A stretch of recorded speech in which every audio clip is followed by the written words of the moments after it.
said to me that he went back home and he told his wife, he said, I met the most capable person, and I believe he's going to be a president of China someday. That was 40 years before, and lo and behold. So when I became president, I took him out. I said, you just set the record. You know, he's the longest-serving governor in the history of the country, not just of the state, but of all states, 24 years or something like that.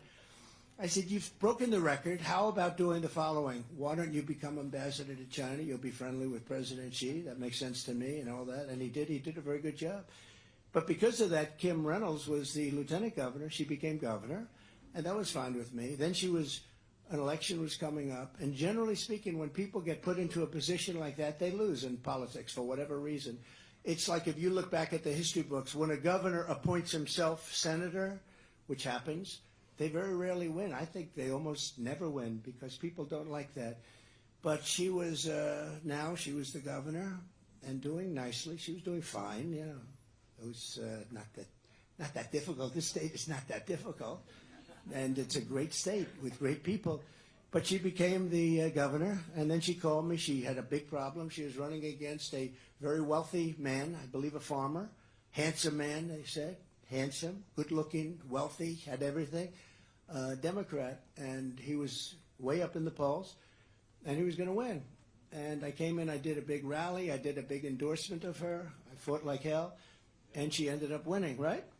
And then the second time was much easier, but I also kept you in the position of first. You were first in the nation, which I didn't have to do. So I did all these things, and then I spoke to Kim about, 4 or 5 months ago, whatever. And she said, I'd like to remain neutral. I said, I'd like to remain neutral too. I didn't have to come here and do rallies for you. And she said, what do you mean? Well, because we're first in the nation, I'd like to remain neutral. I said, I'm the one that kept you first in the nation. She said, well, it's, because of that, though, I'd like to remain neutral. I'd like to be able to go and really politic and work with all of the candidates. I said, all of the candidates are running against me. That doesn't sound like so good. And it wasn't a quid pro quo, as they used to say in impeachment hoax number 1, which there were none, except with them. They had the quid pro quo. They're the ones that cheated. We didn't cheat at all. But, she said, I think I'd like to be able to campaign with everybody. I said, so you're actually telling me that you want to be able to campaign with everybody because you're first in the nation. I'm the one that made you first in the nation. And I would have done it anyway, but I would have done it anyway. And I said, all right, that's a very shocking thing, but you don't have to have it. I wouldn't, she's not here. I wouldn't have her here. So that's the way it is. So then she goes, and I read where she's going to support Ron DeSantis, who's like 50 points, who in the nation is like 50 points down and very substantially down here. And people have found out he's got no personality, et cetera, et cetera. And, after all the things I did, then he said, essentially, he said, I have no comment. Are you going to run against the president? He said, I have no comment. When he says he has no comment, that means he's running. So I said, if you're running, oh, he's running. And my people, these geniuses all over the room, they said, sir, you shouldn't hit him. He's a Republican. I said, I don't care if he's a Republican. And we hit him rather hard. And he went down like all the others.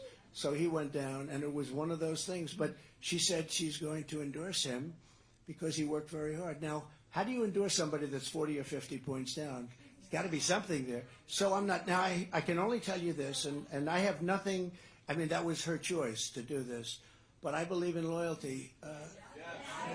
I didn't say I'm going to do this. I don't care if she endorses me or not. It's not going to make any difference because the only endorsement that matters is the Trump endorsement. I hate to say it.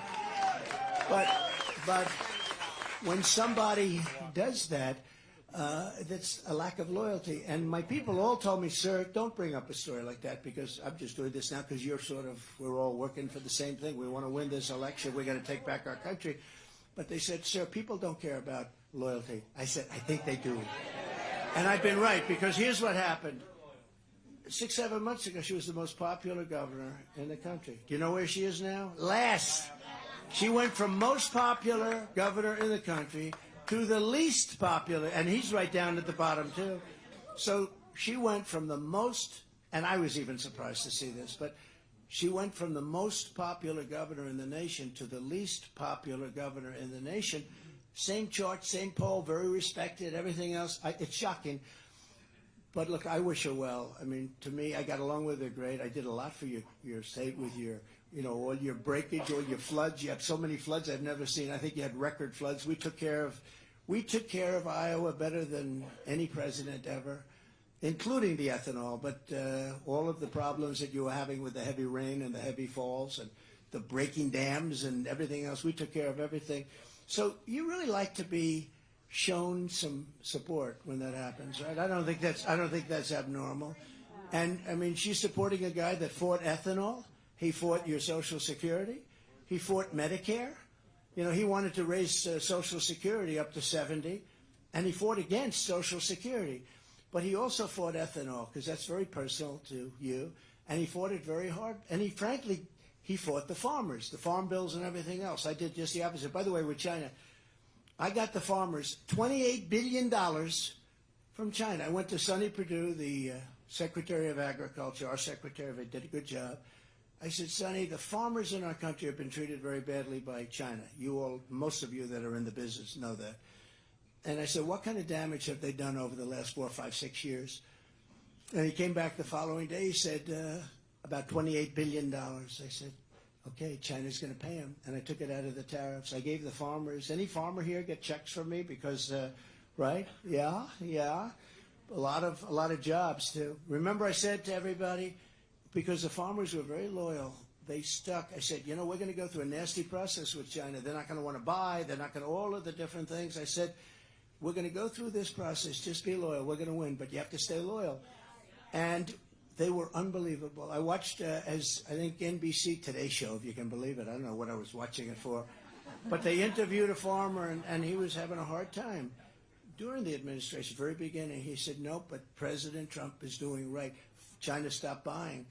And we made one of the greatest deals. But I don't talk about it because of COVID. I talk about USMCA, that's Mexico, Canada. I talk about the deal with Japan, the deal with South Korea. I don't even talk about the China deal, but China deal is probably the best of all. They have to buy $50 billion worth of our product. But I gave the farmers of our country $28 billion.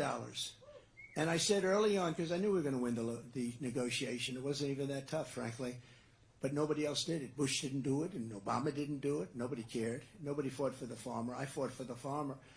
But they didn't do it. I knew we were going to win, but I said, you got to remain tough. You got to remain solid. And they were so unbelievable. The farmers were so incredible. He said, President Trump is doing the right thing. I mean, we're hurting right now, but he's doing the right thing. We have to stick with him. And all of a sudden, the dam broke, and we made an unbelievable deal, and we gave you $28 billion. And I say, sometimes I say it a little bit flippant, and they say, please don't say that. Please, sir, my people, please. I say, listen, we're going to win Iowa. Well, how do you know, sir? Because I got them $28 billion for the farmers. I'll be flippant. I mean, maybe you'll have an upset. Who the hell else? Biden doesn't even know what a farmer is. Biden. Can you imagine Biden laying in bed at night, tossing and turning, thinking about how he's going to screw China for $28 billion for the farmers? I don't think he's going to be doing that, right? Sweating at night. No, he's a sound sleep. They gave him his milk and they put him to bed. He doesn't give it. So anyway, we did a great job for you, and I appreciate it. Listen, so we will caucus. Okay, thank you. I appreciate it. We got to do it. You know, the most important thing we have to do, and less so in this state because your elections run properly, but they only focus on the 6 swing states, 7 or 5, depending on your definition of a swing state. But those 5 to 7 states, that means so much. And I think we're going to maybe do a lot better than that. I think we can run the table in many cases. I think we're going to do a lot better in places that normally wouldn't be considered Republican territory. But let's not assume that. And you look at your